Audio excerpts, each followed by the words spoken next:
मुनिवर। हमारी शादी को पश्चात बहुत वर्ष बीत गए हैं, लेकिन हमारी एक भी संतान नहीं हुई है। आप हमें एक उपाय बताएं जिससे हमारी संतान हो। तुम्हें देवी सावित्री की आराधना करनी होगी। जी, मैं जरूर करूंगा। हे देवी सावित्री, हमें एक संतान प्रदान कर। हे सावित्री देवी हमें एक संतान प्रदान कर। आंखें खोलो पुत्र, मैं तुम्हें वरदान देती हूँ कि मेरी कृपा से तुम्हारे घर एक तेजस्वी पुत्री का जन्म होगा। जी धन्यवाद।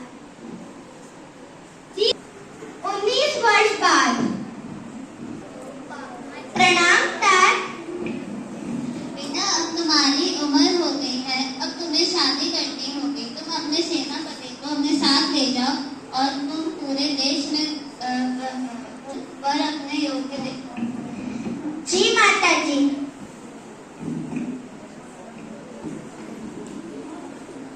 प्रणाम तार।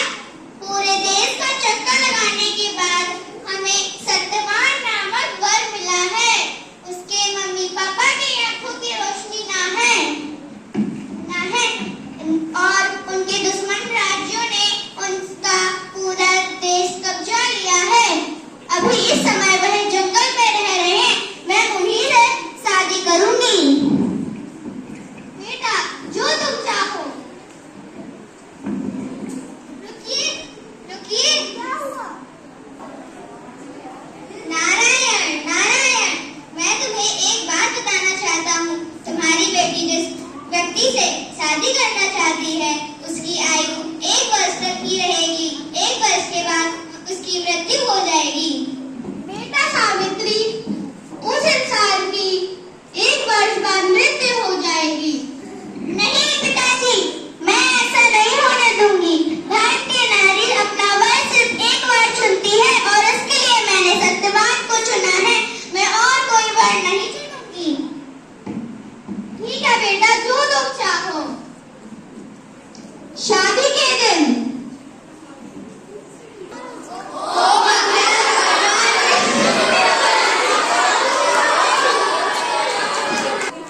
Clapping for him and her. Very good. Clapping for them.